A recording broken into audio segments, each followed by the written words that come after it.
Un petit peu de poésie pour commencer cette 51e édition de cette fête aérienne. Le pilote de paramoteur ne fait qu'un avec son engin. C'est la magie du vol en ultra léger motorisé, en abrégé, en ULM, l'une des variantes de l'ULM. ULM parce que la charge maximum au décollage de l'ensemble de ces différentes catégories ne dépasse pas les quelques 450 kg tout compris, c'est-à-dire en additionnant les masses de la machine, du pilote, du passager et du sandwich, la casquette et de l'essence. Et depuis une trentaine d'années, eh bien, ces technologies, les technologies de ces aéronefs ont fortement évolué. Elles ont évolué très rapidement et rendent cette activité très attrayante pour une question de coût, face forcément à un carburant de plus en plus cher, et en plus c'est plus propre, et puis c'est bucolique. Regardez, il pédale, mais c'est le moteur qui l'hélice qui le hisse, et encore une fois la voile qui l'emporte. Léon nous a rejoint. Bonjour Léon. Bonjour. Léon qui est l'inventeur du paramoteur. Oui. Enfin, disons, je suis l'initiateur.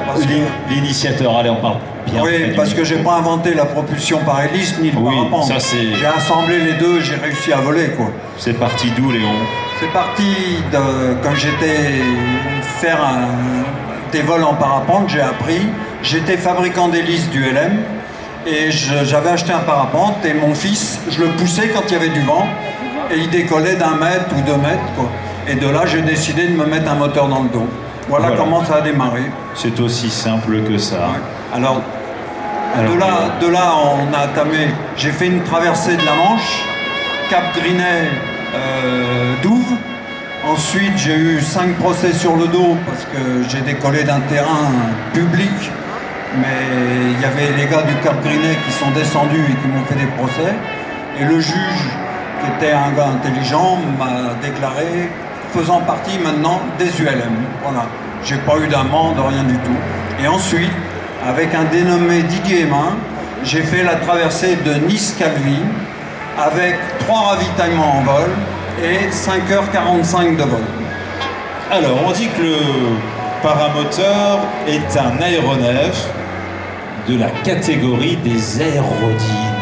Ça veut dire quoi? C'est la première catégorie des 6 catégories de l'ULM, quoi. Voilà, il est donc composé, ces paramoteurs, d'une voile de paratente et d'un moteur léger, intégré donc à une cage de protection pour éviter de se couper, et pour protéger le pilote qui est installé dans le dos du pilote, et c'est donc l'hélice qui offre la poussée nécessaire pour décoller. Le décollage se fait à pied ou assis, parfois sur un chariot équipé de roues. Des chariots à 3 roues, oui. Qui permet d'emmener un passager. Voilà, et il existe donc des paramoteurs à 1 ou 2 places. Et bien finalement, pour décoller, on l'a vu, Léon, faut pas grand-chose. Une vingtaine de mètres. À peine, et c'est la même chose. Ça dépend du vent. Là, il n'y a pas beaucoup de vent. On a 4 à l'heure de vent. Donc il fallait un peu plus, mais sinon, avec un petit vent de 10 km, on décolle en 10 mètres. Voilà. On va parler de cette formidable patrouille. Vous les connaissez bien. Alors, je connais surtout les pilotes. Je les ai vus à Blois, au salon de l'ULM. Ils ont fait une super démonstration. Et c'est bien qu'ici, ils puissent venir démontrer. Leur truc, c'est au moins une nouveauté à la Ferté-Alais. Moi, j'ai golfé pendant 5 fois la Ferté-Volet, mais on n'était que 2 pilotes. Oui, et maintenant... ils sont beaucoup plus nombreux. Regardez.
pensez que les atterrissages sont extrêmement simples à ce niveau-là, parfois en faisant juste une marche, la pointe du pied sur le sol. Absolument. Mais c'est une discipline qui est à la portée de tout le monde. Il n'y a rien de compliqué. Il s'agit d'apprendre un peu. L'avantage, on dégole de pratiquement n'importe où. Et le paramoteur, on le promène dans sa voiture. Voilà, c'est ça, directement dans le coffre de la voiture et on peut aller loin, et surtout c'est bucolique. C'est une discipline où il faut respecter absolument l'aérologie. Il ne faut pas s'amuser à voler à n'importe quel temps, n'importe comment. Voilà, un minimum de vent.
Nous parlions, Léon, de la FF Plume qui regroupe forcément ces paramoteurs. Un petit mot sur la FF Plume. La FF Plume, bon, moi, en ce qui me concerne, quand j'ai commencé le paramoteur, avec 2 machines en vol, j'étais heureux. Aujourd'hui, le paramoteur remplit 25% des adhérents de la FF Plume. Voilà, très belle association. Donc, si vous avez un tout petit budget, pas grand chose, vous souhaitez vous envoler, c'est du côté de la FF Plume, que ce soit du